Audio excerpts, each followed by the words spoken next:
ربي في سخط الوالد.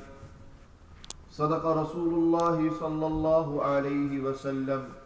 إن الله وملائكته يصلون على النبي يا أيها الذين آمنوا صلوا عليه وسلموا تسليما. اللهم صل على سيدنا ومولانا محمد وعلى آل سيدنا ومولانا محمد معدن الجود والكرم وعلى آله وأصحابه أجمعين. الصلاة والسلام عليك يا رسول الله وعلى آلك وأصحابك يا حبيب الله. الصلاة والسلام عليك يا رسول الله وعلى آلك وأصحابك يا سيدي يا رحمة للعالمين. Bismillahir Rahmanir Rahim.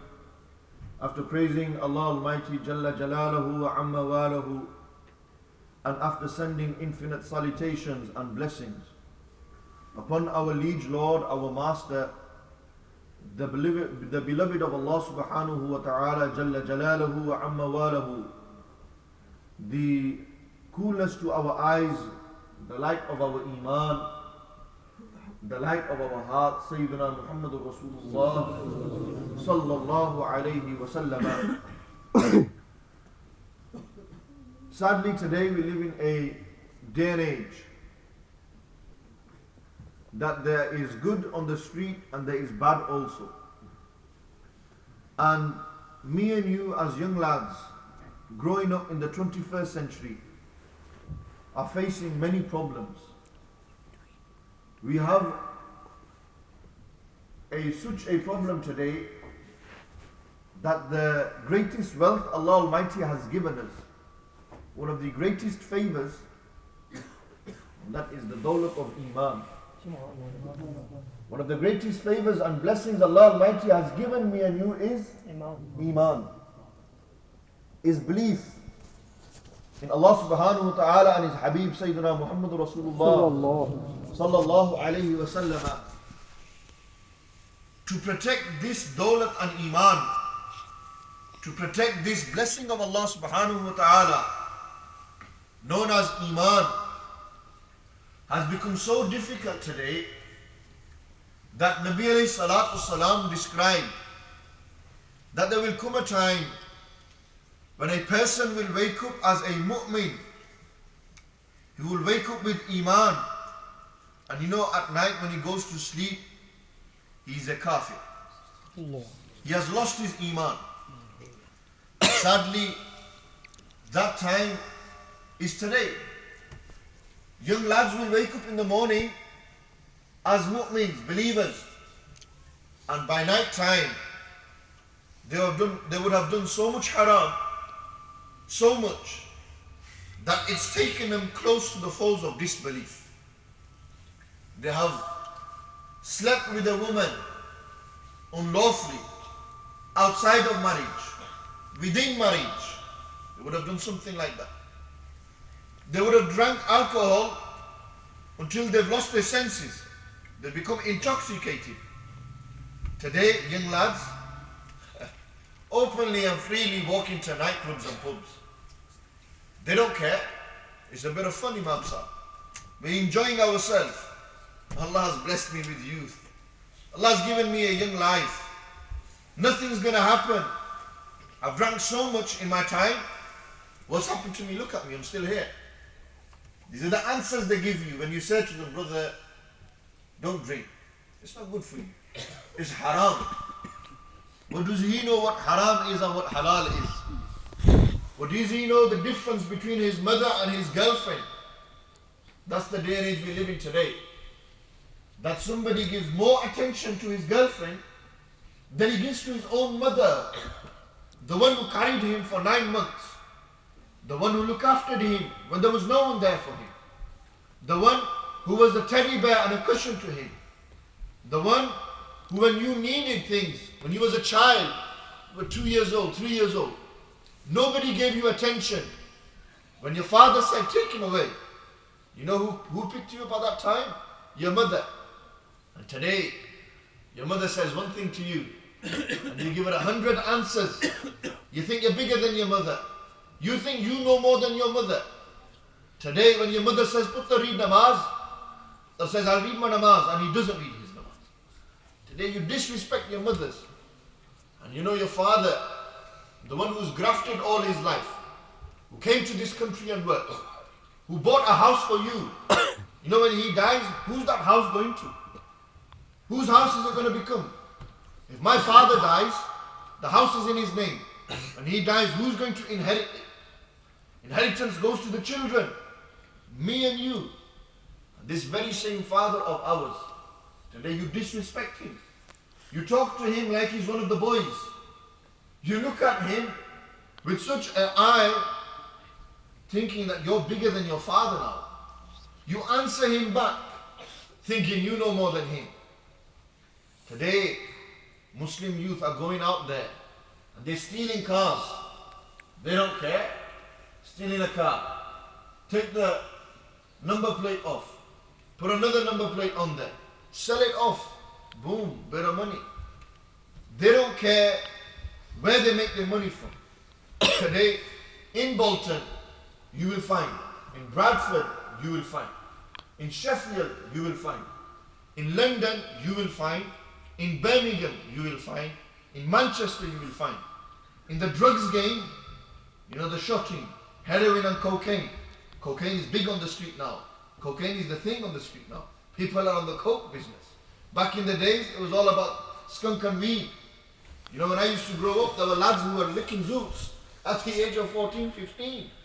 And then they would go to school, they'll meet up with the boys, they lick a zoot, and boom, man's buzzing off the fumes. Man's getting whacked off it, and we were buzzing off the fumes. Imagine we took a drag of a zoot, we would be in cuckoo land. We'd be flying. The man would be thinking, yeah, he's seeing colours on that. They, Muslim youth, Muslims, when it comes to the drugs game, we're up there. We're number one in the drugs game. Today, go to Bradford, look at the state of Bradford. You see 22-year-olds driving around in Mercs. You see 22-year-olds driving around in X5s.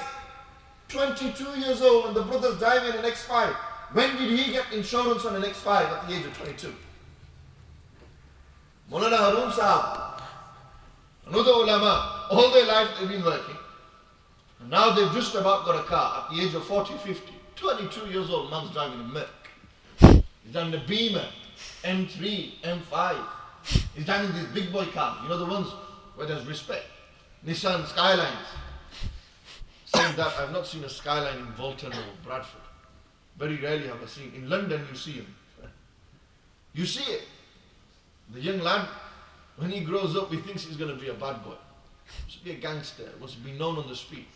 You know what? He has certain hairstyles because he looks cool. He wears certain clothes because he looks cool. He has to have a girlfriend just to look cool. Respect. Today, respect is everything, isn't it? Street rep. If you have street rep, you're known. If you have no street rep, who's going to know you? Today, Muslims want to make money. So what will they do? They will rob their own Muslims. They will rob their own Muslims. They don't care how they make their money. Whether it's selling drugs, whether it's insurance fraud, whether it's doing interest with banks, they don't care. Yeah, this is, gotta get rich, Imam Sahib. We only live once, Imam Sahib. We only live once. You speak to him, he says we only live once. Brother, you're a Muslim. I mentioned this many a time in my speech. Muslims don't live once, they will always live twice. They will live once in this world, and there's another world waiting for them. What you do in this world will affect that world. Still you, this world is called Darul Amal. This world that you live in right now, you know, this is the world where you plow the seeds, you harvest, you irrigate the land, and then you let it grow. And then you think, this plant has grown, it's in its prime, it's got all the energy, but one day everything will have to die, and only Allah will remain. And then Allah Almighty will give life to that plant again. Allah Almighty will give life to me and you again. And Allah subhanahu wa ta'ala is going to ask you, right, how did you live your life? What did you do? You know, it's amazing in a hadith of the Prophet sallallahu alayhi wasallam. Nabi alayhi salatu wasalam said that on the day of judgment, you know, the Qiyamah, the day you will have to stand in front of Allah subhanahu wa ta'ala, you will be reckoned, you will be asked about the dealings you did. You will be asked about where did you earn your money from. Today, nobody cares. Muslim youth don't care where they earn their money from. Yar, Imam Sahib, I've got to get rich, man. If I ain't got money, nobody's going to respect me. Imam Sahib, I've got to pay my mortgage off.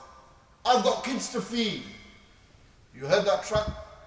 And Notorious B.I.G., Biggie Smalls. What does he say in one of the tracks? I've got kids to feed. Don't worry, I don't listen to you. He says that. He says, I've got kids to feed. And he talks about how he earns money in life. Those youth today, we've grown up listening to this type of music, these rap stars, pop stars. My question to you is, this Tupac and Biggie that the youth today idolize, look up to, these pop stars, the Mayweathers, the 50 Cents, the ones who flash the money, tell me, when they die, who's going to remember them? Who's going to remember them?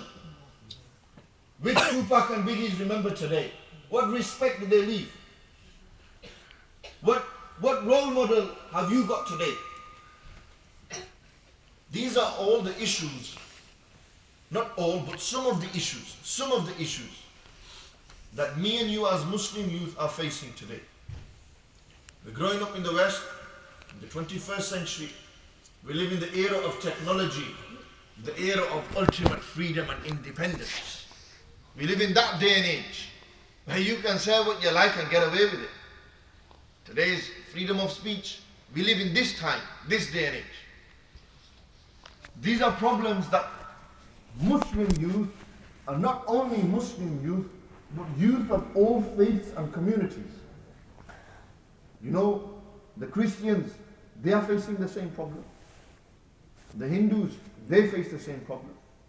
The Sikhs face the same problem. The white man faces the problem in his house. The black man faces the problem. The Pakistani man faces the problem. Everyone is facing this problem. Do you think Pakistanis are only the drug dealers? Do you think Pakistanis are the only drug dealers? We're Pakistani, that's why we only see that. Drug dealers, you know, the Turks, the Chinese, the Jamaicans. You go down south, you will see they have big crews in certain areas. These mans are known. They have respect. Undercover, nightclubs, pubs, own them, selling them, shotting them. Yeah, making money. So these are problems that we are facing. But my aim for the wider community, but more for my own Muslim brothers and sisters. I worry about my own Muslim brothers and sisters. I think that if this is the state that we are in now, in 40 years' time, where are we going to be? You know, these young lads here, in 40 years, they'll be doing worse things than what me and you are doing today. Look, 40 years ago, you walk on the streets of Bolton, you will never see a Muslim man hand in hand with a Muslim girl. Rarely would you see that. And if you're seeing that, what would happen? The people would frown on him. They would publicly shame him. Move 40 years forward in mine and your time. Look at it. Go into town centre in Bolton.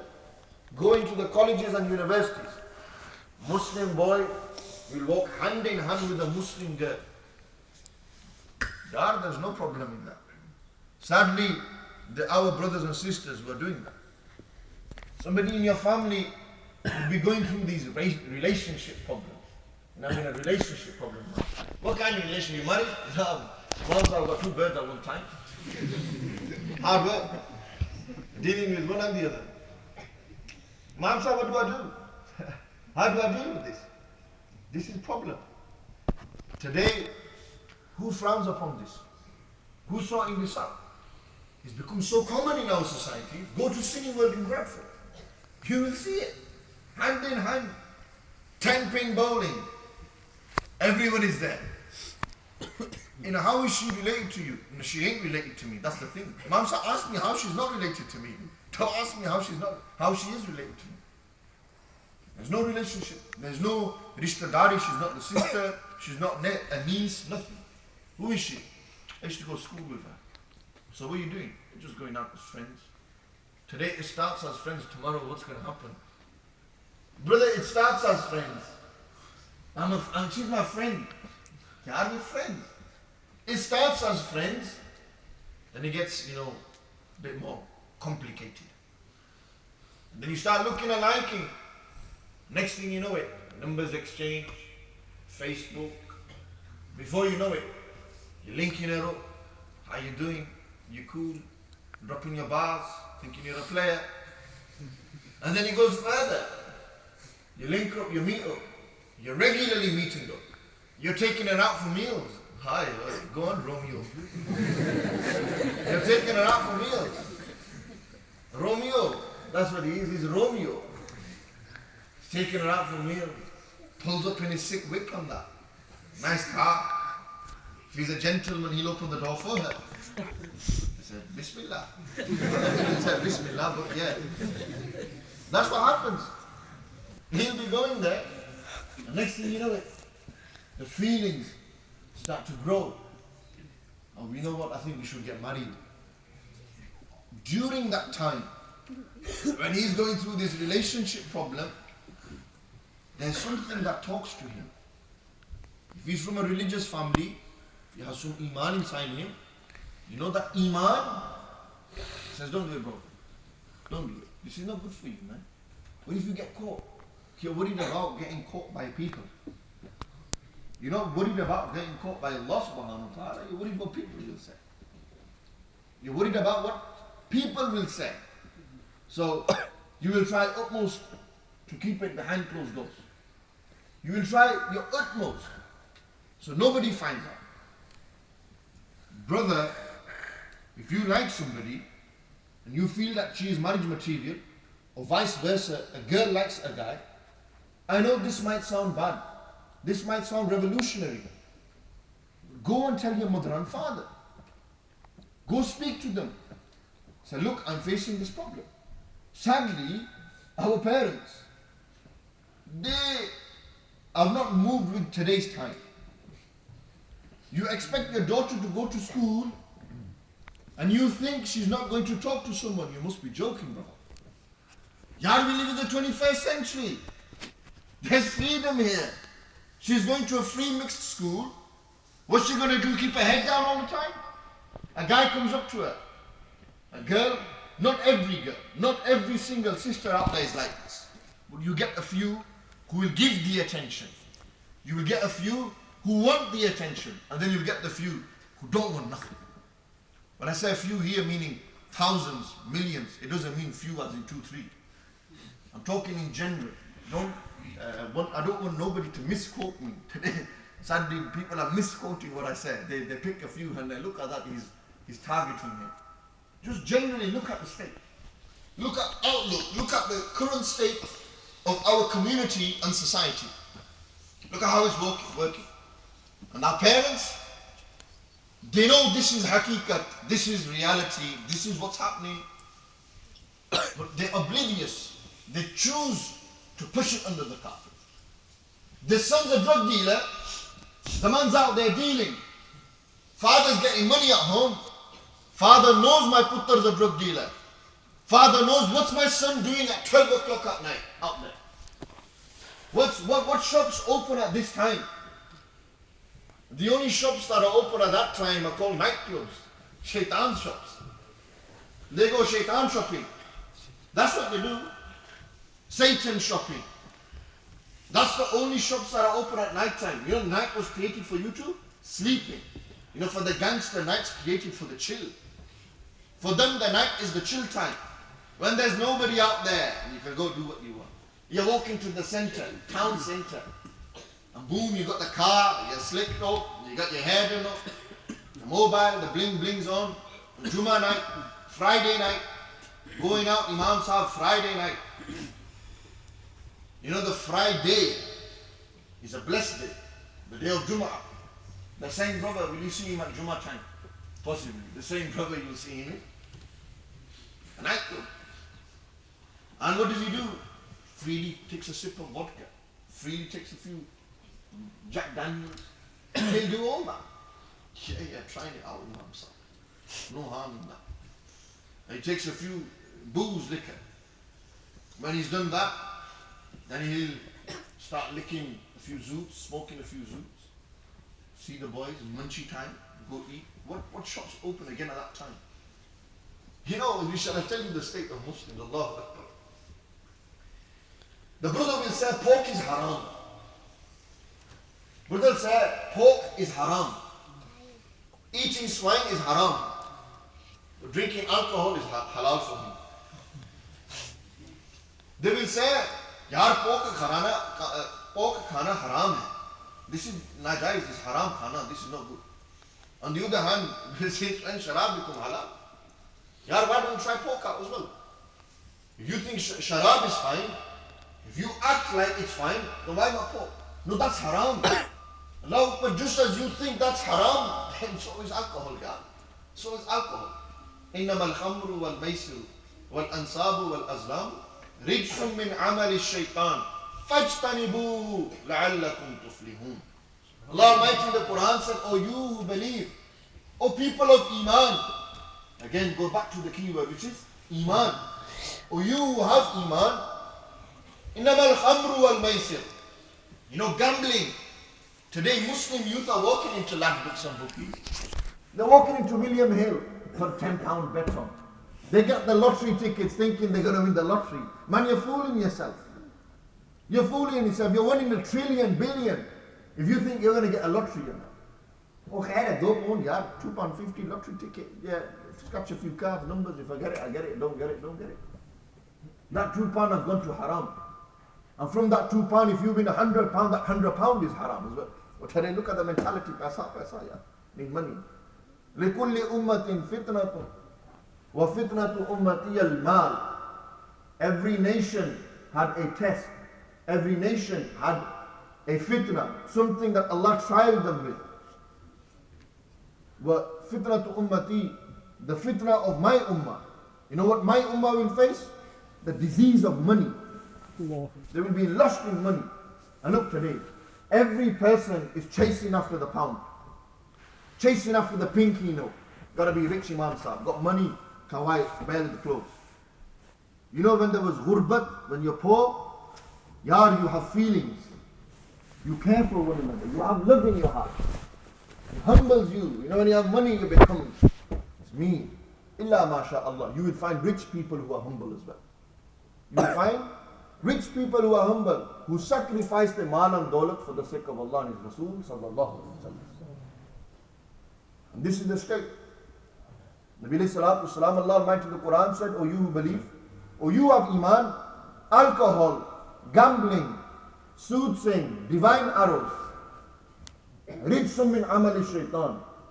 This is the filth from the actions of shaitan. This is filthy. It's haram. And then Allah Almighty clearly commanded us, fajtanibu, stay away from it. People of Iman, stay away from alcohol. People of Iman, don't go near alcohol. لَعَلَّكُمْ تُفْلِحُونَ, so that you may be successful. So you may be falah, successful. Today, look at our state. Look at the way we are going. A Muslim, a mu'min, somebody who has Iman, though the Iman has weakened, decreased, openly drinks. It's cool, Imam Sahib. You live in this country and you have to be one of them, so you got to try everything out. My brothers and sisters, those of you who have been there, done that, make the change. Do your tawbah to Allah subhanahu wa ta'ala. Allah Almighty is most forgiving. He will forgive every sin. Illa shaykh. Allah Almighty will forgive everything. This guna and the sins that you have done, cry to Allah to forgive you. Brother, this day, this world, the day and age we live in, life is short. You could die any minute. Imagine you was to die. You was to die in a state you were sinning. Nabi alayhi salatu wasalam said, at the time when a robber is stealing or robbing somebody, Iman is lifted from him. He has no Iman in his heart. At the time a believer, a mu'min, a Muslim commits zina, sleeps with someone, outside of marriage, inside of marriage, at that time he has no Iman inside him. When a person drinks alcohol and put drugs in there as well, when he smokes drugs, at that time, when he's smoking and drinking alcohol, he has no Iman inside him. Nabi sallallahu alaihi wasallam said, it's as if Iman is like a shirt on his body and he's taking his shirt off. That's how he's taken Iman off. And you know, when he becomes sober and finished the haram act, then Iman comes into his heart. Just for one moment, imagine. Just for one moment, think. You were drinking alcohol and you were drunk.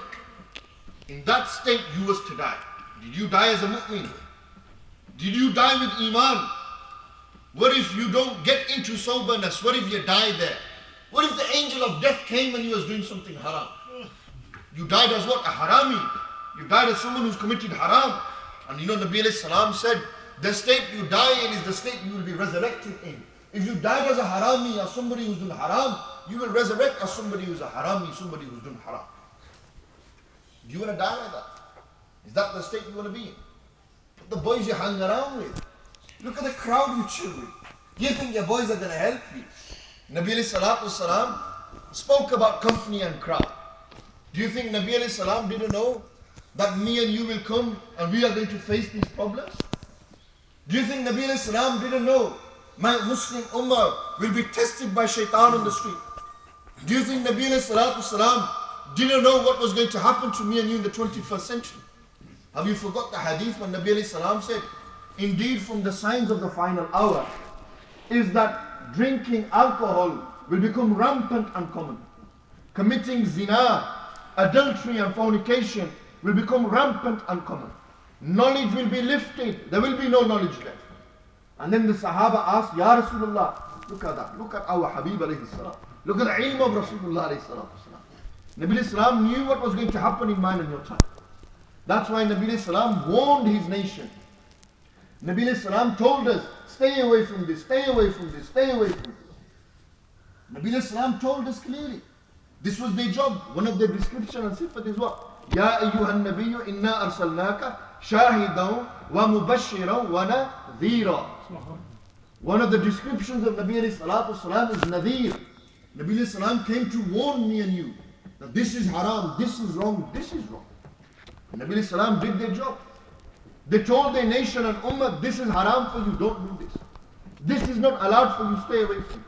Whenever somebody from his community did something that was not allowed, that was made an example for the rest of mankind. Islam is not a religion that only came 1400 years ago and was for that time. Islam is a universal religion. Islam is a universal religion. The Quran is a universal book and our Nabi is a universal Nabi. Nabi alayhi salatu salam came with a universal message.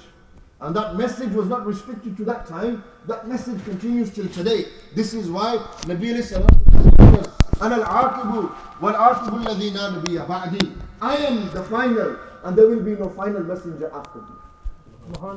There will be no Nabi after me. Today we are facing another fitna. The fitna of Qadiyaniyat.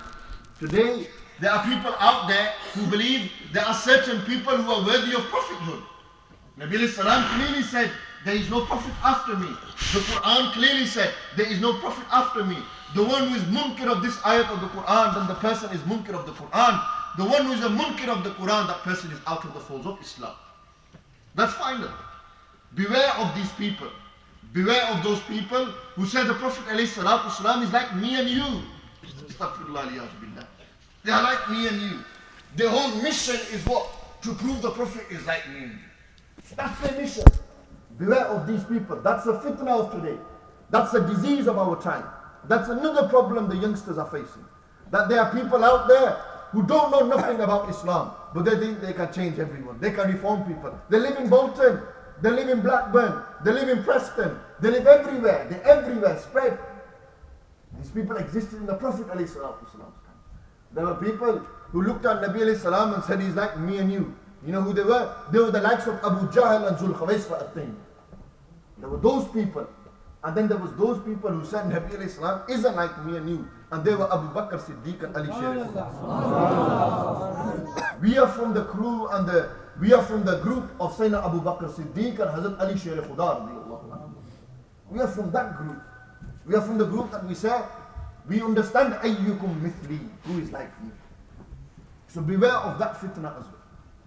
And sadly today, these are problems that me and you are facing. These are problems, and what's the solution? My brothers and sisters, these problems that we're facing today, I as one single individual will never be able to reform the entire society. I can't cause no revolution. And who am I? I'm nothing. I'm nobody.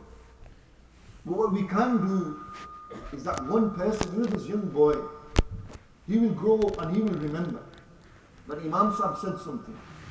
He will grow up and say, there was this Imam Sahib that came and he spoke. It's this generation we want to protect. This generation there, the 20, 30-year-olds, the 40-year-olds out there. We can change one person and help them and stop them from drugs and alcohol. Make them think life's more important than a bag of weed and skunk. It's more important than a bit of snorting. It's more important than an illegal relationship. Life's more important than this. There's more to life than this. Do you think this is the purpose of why you were created? So you sin against the one who created you? Is this the purpose? Ya ayyuhal insanu ma gharraka bi rabbika al-kareem alladhi khalaqaka fasawwaka fa'adala fi ayyi suratin ma sha'a. Allah Almighty said it clearly. O man, what has deceived you from your Lord? Ma gharraka bi rabbika al-kareem. What has caused the deception from your generous Lord? Look, he didn't say your Lord, he said Rabbika al-Kareem, your generous Lord. The generosity that he gave you life when you was nothing. He gave you everything, and today you can sin against him. You can openly drink alcohol, go into illegal relationships, hang around with the gangsters and bad boys. You know that crew that you hang around with? Change your crews. I'm telling you. Change the crew you hang around with. Change the company you keep. Just because the boys do it, you will go after the boys. He wears the Nikes, I'll wear the Nike. He's smoking, I'll smoke. You know when you're young, you're so fresh and young, you're so innocent, you don't know what's right and wrong. You think the crowd's doing it, I'll do it as well. That's what happens today. That's the reality of today. I grew up, I see my boys do it. I will do it as the boys do. We give more preference to our boys than we give to our own parents. We've neglected our own mother and father. Nabi alayhi salam said one of the signs of the day of Qiyamah will be that a person will give more preference to his wife than he will give to his own mother. And today, look, people give more respect to their wives. This doesn't mean that don't respect your wives. Your wives have rights and hukuk. You have a responsibility towards them. You should love them and honor them. Your mother is your mother. Allahu Akbar. Allah Almighty placed Jannat under your mother's feet. Allah Almighty placed paradise under your mother's feet. You serve your mother, you've earned paradise. You please your father, you've pleased Allah. Look at that. You do khidmat of your mother and you've earned paradise through that. And you make your father happy. And then you make Allah subhanahu wa ta'ala happy. These are in matters, religious matters. Matters which are good, not cultural matters. We can't get that mixed. Somebody might misquote me and say, Imam Sahib, you said, make your father happy. Father saying to the daughter, Julian Pakistan, chacha ne putra na shadi kari. The father said, you have to do it now, I've got to make them please. If I don't do it, Allah is unhappy with me. No, we've got to think.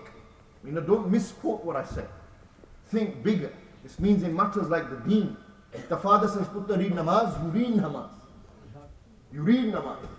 If the father says, don't mess around, you don't mess around. That's what it's on about here. Not these, you know, in terms of culture, everything has its own.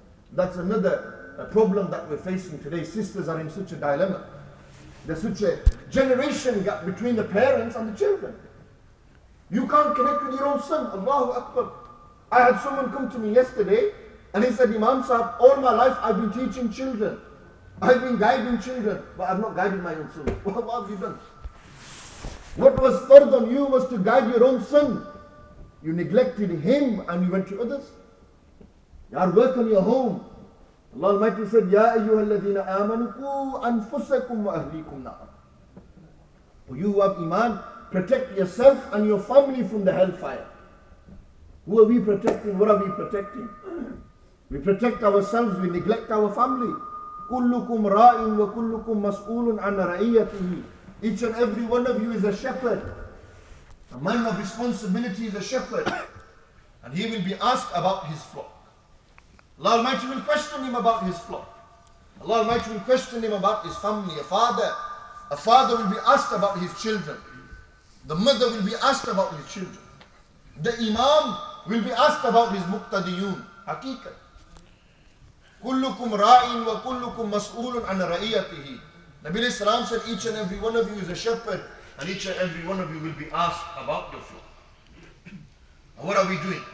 Today, fathers are neglecting their daughters and what their daughters want. Fathers and parents are neglecting their children. And it's not just fathers and parents rejecting their children. Children are rejecting their parents as well. It's not one way, it's two way now. Sadly, this is what we've got to. Live with today's time, live in the modern era, but don't become too modern. Don't go too ahead of time. And don't be too backward. Find the balance. Find the balance in between. And you know, when you find a balance, when there's no balance, there's an imbalance, what happens? Things start to go wrong. One side's heavy, one side's weak. You know, when you find the balance, everything is good, smooth. That's why Nabi Islam said, خَيْرُ الْأُمُورِ أَوْسَطُهَا. The best actions are the ones that are done moderately, simple. Those that are made simple. Today we want complication. That's the state that we're in. Youth like the thrill. They like the pleasure. They like the attention. Every man wants to be known. They want to be known for the wrong things. Today people want to be known for the wrong things. How many of you want to be known as a haji? How many of you want to be known as a musalli, a person who reads salah? How many of you want to be known as a charitable person, a person who gives charity? You've neglected the good things and you've adopted the bad things. You want to be known on the street because the society we live in, attention is given to the gangsters, the bad boys, the pop stars, the footballers. This is what attention is given to, football, the religion. Today young lads are growing up aspiring to be like footballers. Today young lads are growing up aspiring to be like pop stars. They want to go on X Factor and all these things. Britain's Got Talent. What talent? The guy can do a bit of break dancing. What a talent. On Qiyamah, are you going to break dance? Tell me. Yar, be talented in your deen. Be someone who sings the praise of Rasulullah. Subhanallah. Be someone who's become a qari of the Quran. He can recite the word of Allah subhanahu wa ta'ala with beauty. Mesmerizing people's hearts with his tilawah. Become somebody like that. What is these? These things are temporary, are they for this world? We are Muslims, we believe in another world. Prepare for that world. And when you prepare for that world is Darul Jaza. Subhanallah. That's the world where you will get the reward. You will reap the reward of what you plowed into the ground in the dunya. You will find the rewards there. And when you've got the reward, everything's looking cushy and good. Everything looking swell. Then Allah Almighty says, what to the people? The angels, take him to Jannatul Firdaus. Give him a palace in paradise for his good that he done in it. He obeyed me. He obeyed my commands. He respected me and my Habib. He loved me and my Habib. He honored me and my Habib. And for that I have given him Jannatul Firdaus. But those of you who are on the deen, become sincere. Don't do actions so that people say, MashaAllah, MashaAllah, Haji Sahib, Haji Sahib. Become sincere, mukhlis. On the day of Qiyamah, there will come somebody, three types of people. And they will stand in front of Allah subhanahu wa ta'ala on the day of judgment. And one person, he used to be very generous. Allah Almighty will say, what did you do with your life? He said, oh Allah, you granted me money and wealth. I sacrificed all of this in your path. Allah Almighty says, you're lying. You didn't do it for me. You did it so people called you Sakhi. That person generous. Drag him to the hellfire. You didn't do it for me. You did it so people said, the man's known, he's generous. Then there will come another man, he will recite the Quran beautifully. He would teach people, he would speak. Allah subhanahu wa ta'ala will ask him, what did you do with your life? And he said, Ya Allah, I read the Quran, I taught the Quran to people. For your sake. Allah Almighty will say, you're lying. You didn't do it for me. You did it so man could say, the man, look at him, he's a great Qari of the Quran. Drag him to the hellfire on his face. Then another man will stand mujahid. All his life he sacrificed. He went on the battlefield, he was blown into 1,000,000 pieces by a bomb. He was shot in his head. He died. On Qiyamah Allah will ask him, Mia, what did you do? How did you live your life? Ya Allah, I sacrificed my life for you. I died on the battlefield for your pleasure and raza. Allah Almighty says, you're lying. You didn't do it for me. You did it so Bans could say you're a great fighter. You're a great warrior. You did it for the people. You wasn't sincere, you were insincere. Allah Almighty will say, drag him to the hellfire on his face. Brothers and sisters, these were 3 people who did good deeds. Ya Allah Almighty is going to ask me, and you, what did you do? I was a baghead. I was an alcoholic. I used to sleep around. I used to steal money. I used to wear bad boy clothes. I lived my life thinking I was all that and all this. Allah Almighty says, yeah, forget about doing it for me. You did it so people think you're great on that. You did it so people think, mashallah, look at that bad boy. Man, that's the guy's doing it. Look at his hairstyle. The man's got, somebody's like electrocuted his head. He's got zigzags in his head. He's got a chessboard on his head. Checkmate. Look at the state of the Muslim youth's hairstyles, yeah? He's got that donkey hairstyle.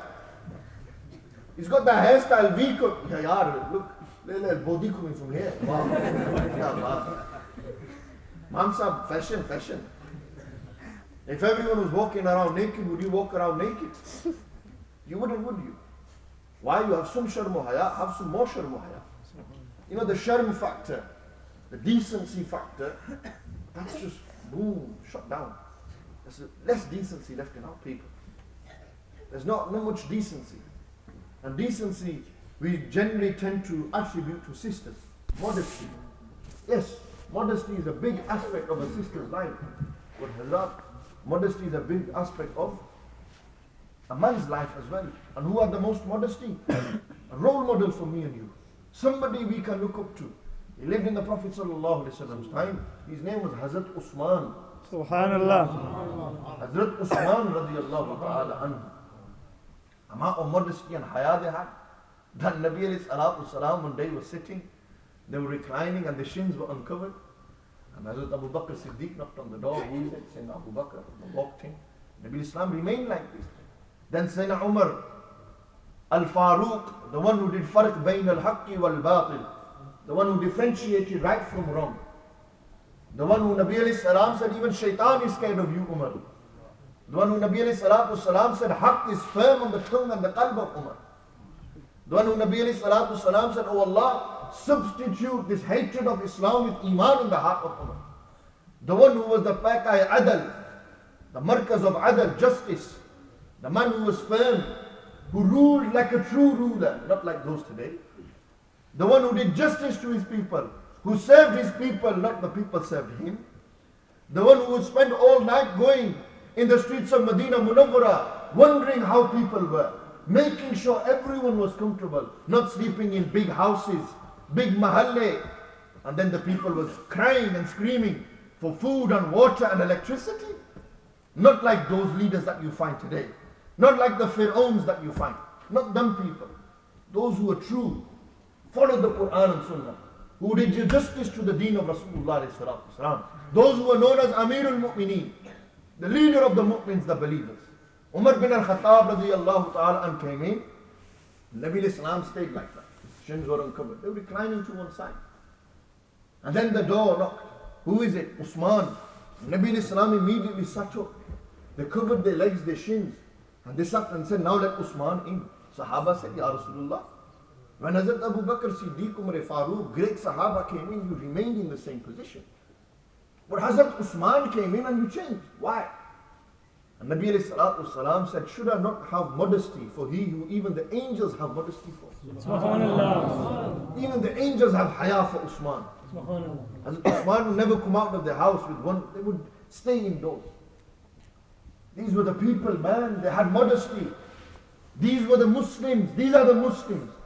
Where are these qualities gone? Today, immodesty, look at that free mixing, people freely going into nightclubs and pubs. Look at the state on the street. Freely, a lad would walk up to a sister. This is what's happening. Look in the schools. It starts when you're a child, man. When you're in a school. It started there. And then he grew up, when he was 18, 19 in college, sixth form. And he was chatting to more girls. When he got into uni, he started doing more things. When does it stop and end? When's it going to stop, man? When are you going to make that change? When are you going to stop doing all this and becoming a better Muslim? Just imagine, death is hanging over your head any minute, any time. How many youngster stories have you heard? Probably in Bolton you must have had. Young 19-year-old died. 20-year-old died.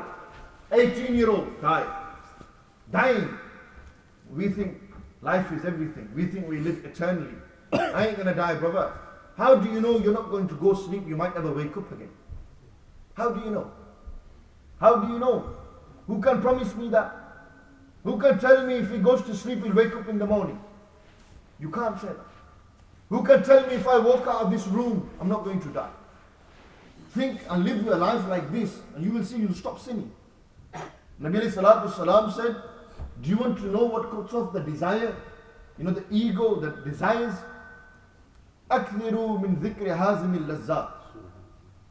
Nabi alayhi salam said, continue, do the dhikr. Remember, remind yourself of the thing that cuts off the desires.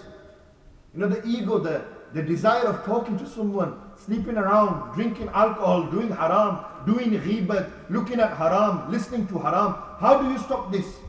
The Sahaba asked, Ya Rasulullah, what is this thing? What's this thing that will stop this thing that's always against us, our ego and desire? And Nabi alayhi salatu salam said, Maut. Zikrul Maut. Think of death and everything will end there. Life will come out of you there and then. Yar, one day I'm going to die. One day I will have to stand in front of Allah. I will have to show my face to Rasulullah sallallahu alaihi wasallam. What face will I show to them sallallahu alaihi wasallam? How will it be? These are questions we need to ask ourselves. We need to change our lives. Bring the change now. Brothers and sisters, the reward that you will get as a young lad reading namaz, you won't get when you're old. When you're old, shaitan's not going to attack you. You're old now, brother. You got wrinkles on your face. Your back stands to bend. Your walking stick. Who's going to look at you like that? When you're young, and you have fair and lovely on your face. You have these creams. And you look good. And everyone looks at you. And despite all that, despite the looks in your favor, money and wealth in your favor, health in your favor, all of these things are in your favor. Despite all that, you know what he says? I'm a 20-year-old lad, I'm going to read my Quran. I'm going to hang around with the boys. These are the people that I want to hang around with. These are the good people that will take me to paradise. These are the people who will take me and I will get to see Allah subhanahu wa ta'ala. These are the people who will benefit me and my children when I will grow. This is the mentality that you need to have now. Change it. If you change your life, the people around you will change. If you're the leader of your gang, you change. If they're true followers of yours, they will change. If you're a leader of the gang and they're true followers, they will change. They will follow you. Listen, Aki's changed on that. Look at that man, Aki was a bad boy. He used to do everything. He made the change. Why can't we do it? Yeah? That's what happens. It's incentive. It incites, you know what? It's true, man. The geezer's done it. The guy's done it, I can do it. How many of us think like this? This is what we need. We need to start thinking like this. Changing. You change your life slowly, then slowly your family, and that's it. It's a knock-on effect. And people will. When you embody the love of Allah and His Rasul, the Sunnah of Rasulullah sallallahu alaihi wasallam, people will run towards you. They yearn for you, man. They follow you. They say, I want to be like him. Because he's like the Prophet sallallahu alaihi wasallam and the companions. He wants to embody them. So inshallah I will end my speech here. May Allah subhanahu wa ta'ala give us tawfiq. This was more a reflection speech to reflect on the current state that we are in. Make tawbah to Allah. Sit here, make sincere intention to change, to become better people, better Muslims. And inshallah the next time I shall return, that's if I'm invited. Inshallah. Next time we will continue this journey throughout life and how we can become better Muslims living in the 21st century, the problems and issues facing me and you, and what the solutions are and how we can tackle that. May Allah Almighty give us all tawfiq to act upon what I said. Allah forgive us all for our major and minor sins. Allah Almighty shower His khas rahmat and aman sakoon into our lives.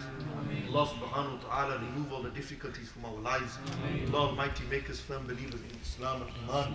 Allah Almighty give us tawfiq to have the ziyarat of Rasulullah sallallahu alayhi wa sallam. أقول قولي هذا استغفر الله لي ولكم وآخر دعوانا عن الحمد لله رب العالمين. جزاكم الله خير. السلام عليكم ورحمة الله وبركاته.